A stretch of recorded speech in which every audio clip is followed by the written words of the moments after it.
Bom, gente, essa é a nossa 8ª aula do curso de Ciência dos Materiais e na aula de hoje a gente vai falar sobre o tratamento térmico, né, dos aços. Ainda hoje, né, na indústria metal-mecânica, o aço é um dos materiais mais utilizados, então devido à sua grande utilização, né, seu grande uso, é importante a gente conhecer um pouquinho como é que funciona o processo de tratamento térmico dos aços. O tratamento térmico, né, nada mais é do que uma modificação da microestrutura, né, fazendo um procedimento controlado de aquecimento e resfriamento. E diferente do que acontece, por exemplo, com os vidros que a gente viu na aula passada, né, que a gente consegue criar uma dureza superficial, uma tensão superficial, fazendo só um aquecimento e resfriamento brusco, né, então por diferença de dilatação térmica, a gente consegue criar essa tensão térmica no material e essa tensão térmica ele acaba então aumentando a dureza da superfície do material. Bom, no caso dos metais, a questão do coeficiente de condutividade térmica dos metais ele é muito maior que no caso das cerâmicas. Então, quando a gente faz um resfriamento brusco nos metais, a gente não consegue ter um gradiente térmico muito grande entre a superfície e o núcleo, né? E a gente não consegue, então, criar essa diferença muito grande de tensão. Então, a gente precisa ter um outro recurso, no caso dos metais, para a gente poder fazer um tratamento térmico nele, né, para criar essa tensão interna. E o que seria isso? Seria a presença, né, de alotropia, né? Então, a alotropia seria as várias fases cristalinas que o material pode apresentar em diferentes temperaturas, né, e concentrações. Então, é importante a gente conhecer a alotropia, tá, do aço. E a gente vai conhecer essa alotropia do aço, né, analisando o diagrama de fase, né, do aço, que a gente viu na aula passada também. E então, a partir do diagrama de fase, a gente consegue saber em quais temperaturas, né, e pressão o aço apresenta diferentes fases cristalinas. Tá? E para a gente poder fazer, então, um tratamento térmico adequado, quer dizer, de uma estrutura que a gente queira produzir, né, é importante a gente conhecer os diagramas TTT e TRC, que foi o último diagrama que a gente viu na aula passada. Então, que a partir desses diagramas TTT e TRC, então a gente consegue controlar a velocidade de resfriamento para obter uma estrutura bem definida, tá, no aço. O diagrama ferro-carbono, né, que forma os aços, tá? Essa alotropia ele ocorre, né, na temperatura, né, de 912 graus, onde abaixo dessa temperatura o aço ele apresenta a estrutura CCC, quer dizer, cúbica de corpo centrado, e acima de 912 graus, até a temperatura de 1394 graus, ele apresenta, né, uma estrutura CFC, quer dizer, cúbica de face centrada, e depois ele vai apresentar uma outra alotropia, né, acima de 1394, tá, que ele volta a ter uma estrutura CCC. O importante no caso do tratamento térmico, né, dos aços, tá, é essa transformação do CFC para o CCC. Né? Por quê? O que ocorre nessa transformação CFC para o CCC? Se vocês se lembram lá da química, né, a estrutura cúbica de face centrada ele tem um fator de empacotamento atômico, né, menor do que a estrutura CCC. Ou seja, ele tem mais espaços vazios, ele tem mais espaços para a gente poder introduzir algum outro tipo de impureza ou alguma outra coisa nessa estrutura. Ou seja, na estrutura CFC, a difusividade dos elementos ele aumenta e eu consigo obter, então, uma maior concentração, tá, dos elementos, por exemplo, do carbono dentro da estrutura, né, da estrutura CFC do que da estrutura CCC. Então, trabalhando essa transformação, a gente consegue, então, aprisionar carbono na rede, tá? E esse aprisionamento do carbono na rede é que vai me dar a têmpera do aço. E uma coisa que é importante também no caso dos aços, né, é que esse diagrama ferro-carbono, né, essa estrutura ferro-carbono, ele apresenta várias microestruturas diferentes dependendo da concentração de carbono. Né? Então, ele pode ser ferrita, cementita, perlita, austenita, bainita, martensita. Então, ele tem uma série de estruturas, né, de microestruturas diferenciadas e cada uma com propriedades próprias, né? Só variando a concentração de carbono. Tá? Então, isso é um fator importante na têmpera do aço. E dos tratamentos térmicos que a gente faz no aço, né, existem alguns tratamentos padronizados, né, que a gente chama, tá? Que é o tratamento de recozimento, tratamento de normalização, o tratamento de têmpera, né, o tratamento de austêmpera e o revenimento. Tá? Então a gente vai ver aí ao longo da aula de hoje o que vem a ser esses tratamentos e as diferenças que tem entre um e outro. Se vocês lembram lá do diagrama de fase do material, então para a gente descobrir quais são as alotropias, por exemplo, que o material apresenta, né? Aqui a gente tem a representação de um diagrama de fase do chumbo com o estanho, né? Onde se eu pegar uma concentração qualquer aqui no meio, né? uma composição definida, tá? E eu partir então essa liga do estado fundido, do estado líquido, e for fazer um resfriamento nela, eu vou observar que a estrutura dela vai passando de líquido, né? Ele começa a precipitar, né, uma fase nessa região, né? E a hora que ele chega nessa outra região, ele precipita, né, todo o líquido restante precipita numa fase sólida, formando duas fases distintas. Então a gente consegue observar, por exemplo, nesse tipo de diagrama aqui, para uma certa composição, que tipo de estrutura, né, de fases eu tenho, em quais temperaturas, tá, ele apresenta. Então esse é um dado importante para a gente poder fazer o tratamento térmico. Aqui só para mostrar um exemplo de como é que fica a microestrutura do aço quando a gente tem uma estrutura de ferrita, né? Aqui é uma mistura de ferrita mais perlita, onde a gente tem a ferrita nessa fase mais clara e a perlita na fase mais escura. Tá? Temos aqui uma estrutura de martensita, né, que na verdade a martensita é uma estrutura com excesso de carbono que fica tudo distorcido. Tá? Então ele tem forma acicular, tá, de agulhas, né, com bastante tensão residual. E aí que a gente tem a martensita revenida, né, que o revenimento, na verdade, é um tratamento térmico de alívio de tensão, né, onde a gente diminui uma série de tensões que estão muito acumuladas na estrutura martensítica, e isso faz com que o carbono que está aqui aprisionado nessa estrutura, ele consiga difundir, tá, e formar como se fossem glóbulos, né, de grafite, tá, nessa estrutura martensítica, que a gente chama de martensítica revenida. Então essa estrutura tem muito menos tensão interna, tá, mas mantém aí uma dureza boa para vários tipos de aplicações. Bom, esse aqui é um diagrama de fase do sistema ferro-carbono, né? E normalmente o diagrama de fase do sistema ferro-carbono a gente representa só até os 6,7% de carbono, né, que a partir do 6,7% a estrutura ela praticamente mantém a mesma, de cementita mais glóbulos de grafite, né, precipitado, onde a gente vai só aumentando a quantidade de grafite no material. E como começa a aumentar muito a quantidade de grafite, em termos de propriedade mecânica, né, ele acaba deteriorando um pouco a propriedade mecânica do aço, então a gente não faz muito uso, né, de aços, né, com uma concentração muito maior que os 6,7% de carbono. O aço que a gente trabalha, tá, normalmente é um aço que ele trabalha nessa região entre 0,02% de carbono até 2,1% de carbono. Né?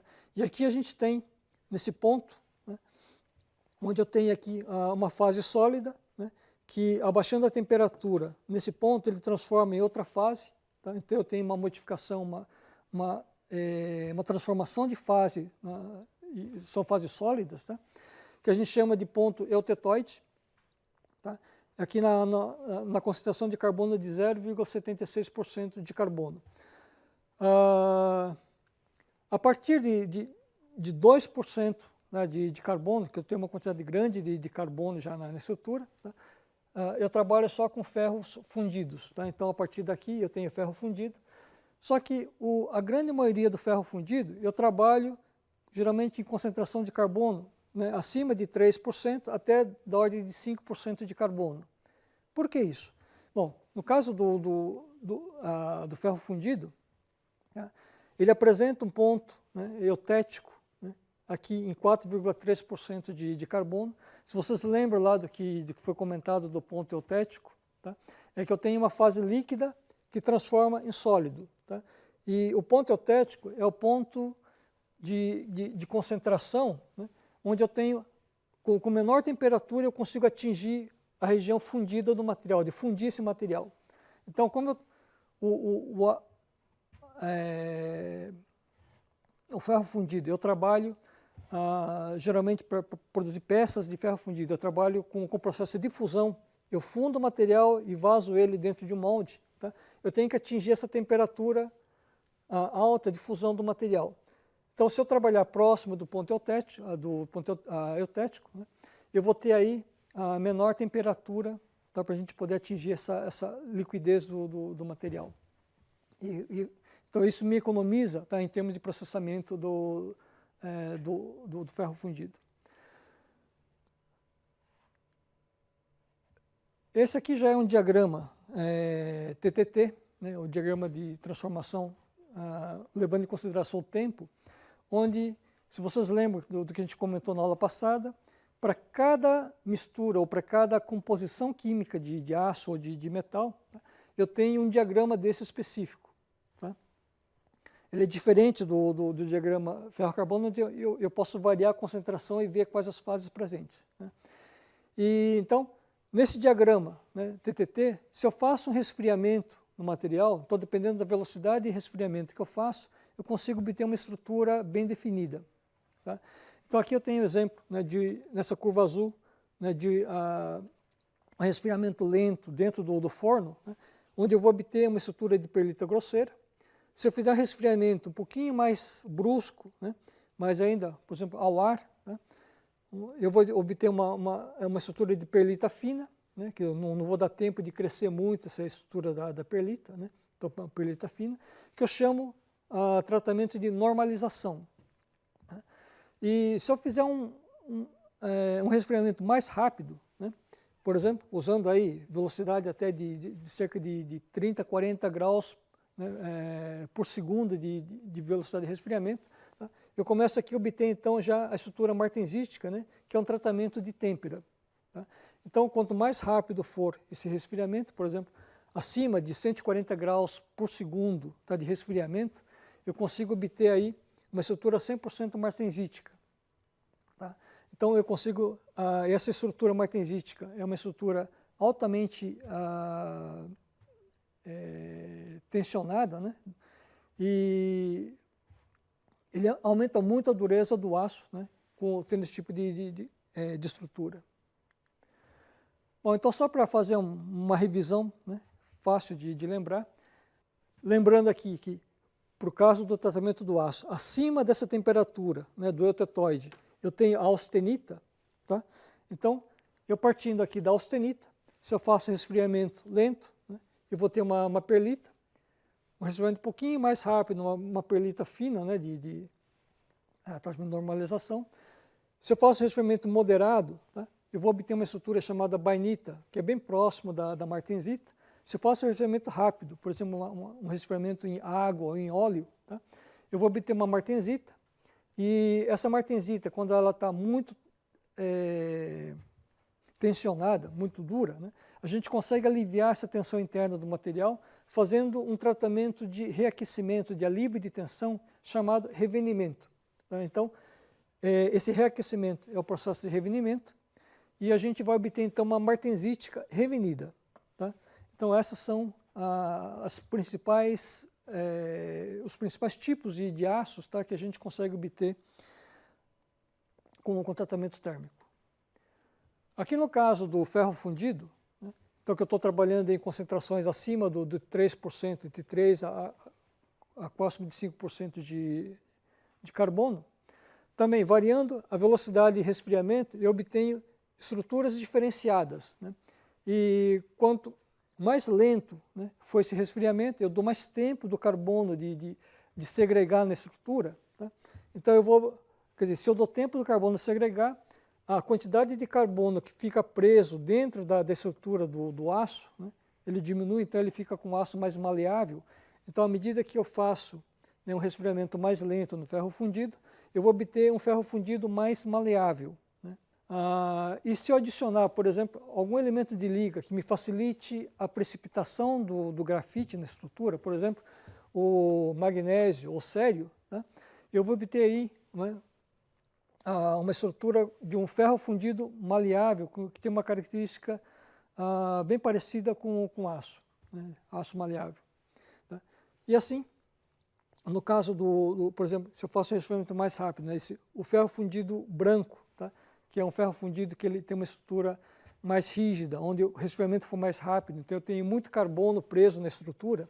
Se eu fizer um tratamento térmico nesse aço depois, um tratamento de alívio de tensão, como se fosse um revenimento, tá, da têmpera, tá, eu consigo obter, né, o chamado ferro fundido maleável perlítico ou ferro fundido maleável ferrítico, né, que são estruturas, né, de aço, né, de ferro fundido, com propriedades muito interessantes em termos de amortecimento e de vibração. Tá? Como ele um aço que ele tem a estrutura de uma matriz de cementita com glóbulos de ferrita, que como se fosse um material meio poroso. Tá? Esse material ele consegue absorver bastante vibração, muito mais do que os aços, e faz com que esse tipo de material ele se torne muito importante para a gente usar ele como base das máquinas operatrizes, onde eu preciso de rigidez, de absorção de impacto, né, e que cause menos vibração na hora de eu produzir o equipamento. Bom, então, só para a gente manter na cabeça, né, sempre em ordem, os aços, né, divide em dois grandes grupos, quer dizer, os aços, o diagrama ferro-carbono, que a gente chama de aço até a composição de 2,1% de carbono, tá? E acima de 2,1% de carbono até próximo dos 5%, né, do ferro fundido. Tá? Aqui é só para mostrar, né, a diferenciação quando a gente faz uma metalografia do aço, a gente observa a estrutura do aço ao microscópio, né, fazendo um ataque químico. O aço que ele tem baixa concentração de carbono, 0,2% de carbono, né, ele apresenta desse jeito. À medida que eu vou aumentando a concentração de carbono, né, eu vou mudando esse tipo de estrutura, então a gente consegue aí obter uma série de variabilidade de tipos de aços diferentes, com propriedades diferentes, só variando a concentração de carbono no material. Só para mostrar as aplicações que a gente faz dos aços, tá? Aqui nós temos, por exemplo, o aço 1040 com 0,4% de carbono, né, que é uma quantidade razoável de carbono, é um aço de alta resistência, tá, que ele é usado, por exemplo, né, para a fabricação de virabrequins, né, parafusos, né. Então, por exemplo, o virabrequim do carro, que ele sofre impacto, ele funciona em temperatura relativamente alta e precisa de alta resistência mecânica, né. Então, esse aço, né, com 0,4% de carbono, ele atende esse tipo de requisito. Se eu aumento a concentração de carbono para 0,8% de carbono, né, então eu aumento a dureza desse aço. Tá? Ele pode ser usado, por exemplo, para talhadeiras, martelos, ferramentas diversas, né, que a gente usa, que a gente precisa de uma resistência grande. Tá? E, por exemplo, à medida que eu aumento mais ainda a concentração de carbono, por exemplo, 0,95% de carbono, eu posso usar já para a fabricação de facas, lâminas, né, essas lâminas que espessuras finas de material, ele precisa ter uma resistência muito grande. Tá?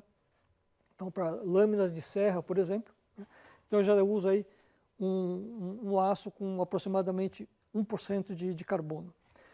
E aí eu tenho, então, junto com o carbono, tá, se eu acrescento um pouquinho de outros elementos de liga, tá, então eu tenho uma outra classe de material que eu tenho aí aplicações diversas como molas, buchas, tá? Eixos, pistões. Então são materiais que têm uma resistência maior ainda. Então aqui, só para a gente ter uma ideia das ligas metálicas, né, dos aços que a gente usa. Tá? Então a gente divide em ligas não ferrosas e ligas ferrosas, onde a liga ferrosa eu separo então em aços e o ferro fundido, no limite ali de 2,1% de carbono. Dentro dos aços, eu tenho o aço com baixa concentração de carbono, né, e o aço com alta concentração de carbono. O aço com baixa concentração de carbono, eu consigo melhorar essas propriedades do aço também, alterando ou adicionando outros elementos de liga sem ser o carbono. Tá?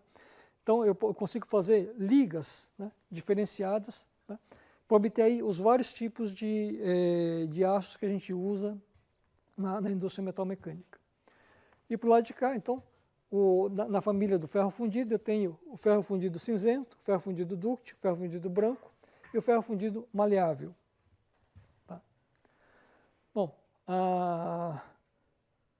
para facilitar, né, os vários tipos de aços que a gente tem na indústria, tá? Esses aços são padronizados. O aço que ele contém só o carbono como elemento de liga, tá? Ele é o 1000 e alguma coisa, então você tem 1, 0 e mais alguma coisa, onde tem esse XX, tá? Ele representa a porcentagem centesimal de carbono. Por exemplo, aço 1020 é o 0,2% de carbono, o 1045 é o 0,45% de carbono e assim por diante.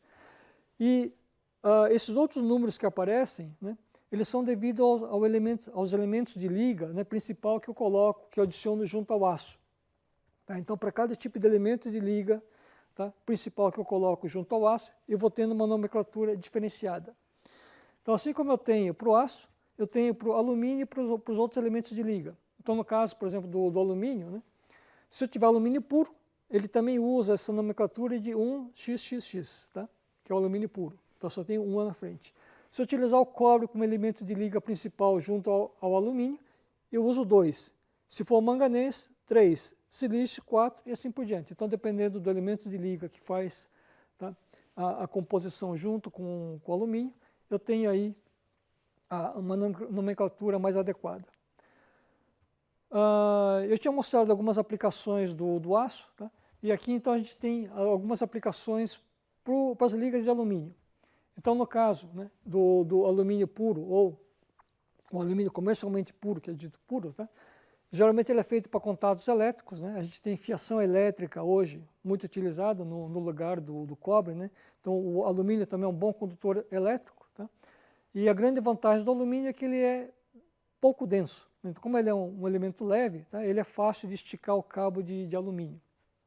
Então, a gente tem aí as várias aplicações, tá, dos alumínios, inclusive, por exemplo, o alumínio que é usado para pistões, né, dentro de motores, né?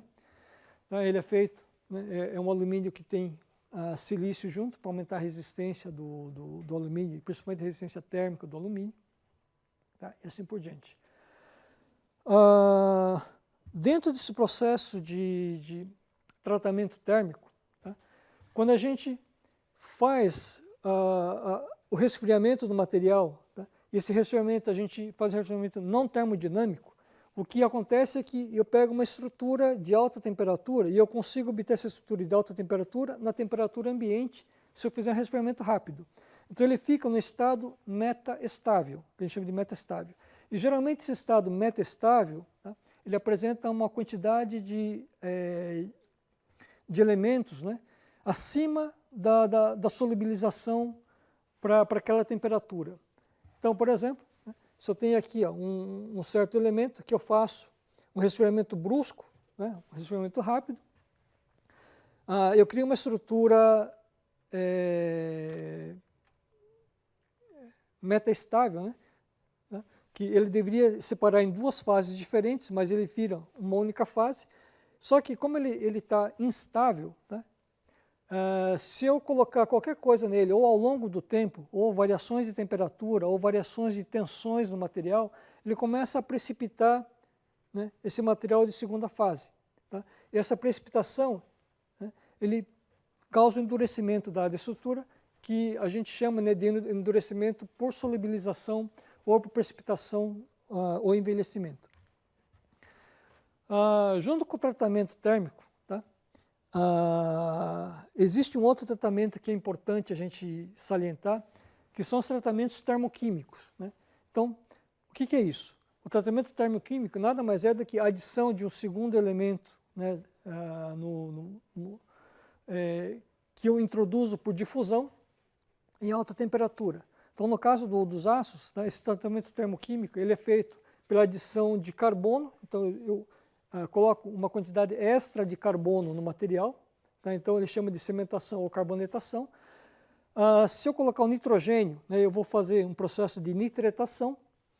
A carbonitretação, né, é um conjunto de carbono mais nitrogênio que eu adiciono na estrutura. E eu posso fazer a boretação, então adicionar boro na estrutura. Tá? Então, a adição desses elementos em alta temperatura, que aumenta a concentração desse elemento, eu faço, né, uma série de modificações na microestrutura muito interessante. O que eu digo de interessante? Bom, no caso essa adição do material a essa alta temperatura, ele ocorre por difusão.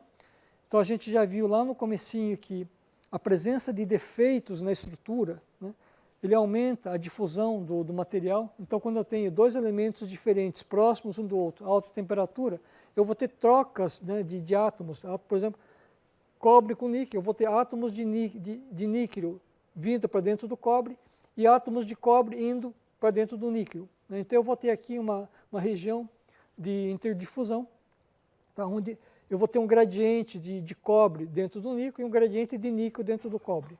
Né? E isso acontece com vários elementos de liga. Tá? E essa difusão, ela depende do quê? Bom, ela depende da reatividade química dos dois elementos, depende, por exemplo, do tamanho dos elementos. Né? Geralmente o átomo, quando é pequeno, ele consegue difundir muito mais rápido para dentro da outra estrutura. Então, Arrhenius, né, ele montou um gráfico, ele fez uma série de estudos, né, vendo a difusão de um elemento no outro. Como a gente tem, por exemplo, a difusão do carbono dentro da estrutura CCC, né, da ferrita, tá? Ele está aqui em cima.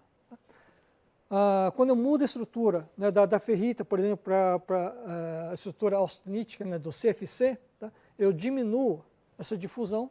Então, dependendo da estrutura que você tem, você vai ter um coeficiente de difusão diferente. E usando isso, tá, eu consigo fazer um estudo muito interessante.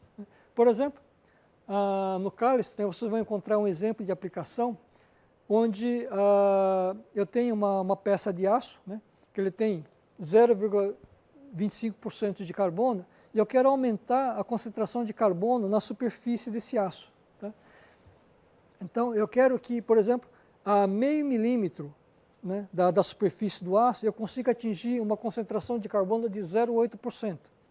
Bom, por que 0,8%? Bom, quando eu tenho uma concentração baixa de carbono, né, se eu temperar esse aço, dificilmente eu vou conseguir temperar esse aço direito, eu vou conseguir obter uma estrutura martensística boa, porque ele tem pouco carbono. Mas se eu aumentar a concentração de carbono, eu consigo temperar muito mais fácil. Né? Então, se eu aumentar a quantidade de carbono nessa superfície, eu vou conseguir temperar só a superfície desse material. Então, nesse tipo de exemplo, né, eu estou colocando no forno a 950 graus, com uma atmosfera, né, cheia de carbono, com CH4. Né? Então, eu tenho na superfície do material, então, uma concentração de carbono aí, né, na atmosfera da ordem de 1,2% de carbono. Eu quero saber quanto tempo eu preciso deixar no forno para que essa difusão do carbono dentro do material ele consiga atingir essa concentração de 0,8% de carbono a meio milímetro de profundidade do aço. Tá? Então, fazendo as contas, né, a gente tem ali, por exemplo, a difusividade do carbono, né, se a gente pegar a alta temperatura, 950 graus, ele está na estrutura austenita, que é o CFC. Tá? O CFC, então, nessa curva, 900 e poucos graus, eu vou ter aqui, tá? O coeficiente de difusão da ordem de 10 a menos 11. O tempo que eu vou precisar colocar esse material dentro do forno, esperar esse material dentro do forno para que ele atinja os 0,8% de carbono a meio milímetro de espessura, é da ordem de 7 horas. Então, fazendo esse tratamento por 7 horas, eu vou conseguir, então, obter a profundidade de 0,5 milímetro, 0,8% de carbono. Esse tipo de tratamento é muito interessante de fazer, por exemplo, em peças como uma engrenagem. Essas engrenagens que a gente usa, por exemplo, dentro da caixa de câmbio do carro, onde a engrenagem, como ele sofre impacto, ele tem um esforço, ele precisa ter uma resistência grande para transmitir o torque do carro. E à medida que a gente acelera e, por exemplo, a gente freia, onde as engrenagens batem o dente um no outro, esses impactos, tá, de um dente no outro, tá, ele tem que ser absorvido, ele não pode trincar. Então, é interessante que esse material tenha um núcleo tenaz, um núcleo macio, né, com alta tenacidade à fratura, e que a superfície seja dura, tá, para resistir ao desgaste do material. Então, o atrito de um dente no outro, né, ele não vai ter um desgaste grande, então vai ter uma durabilidade muito grande. Então, uma superfície altamente dura e um núcleo tenaz. Tá? Então, esse tipo de composição a gente consegue fazer, a gente consegue calcular e definir exatamente qual é a espessura e qual a gradiente de concentração de carbono colocar nesse tipo de material.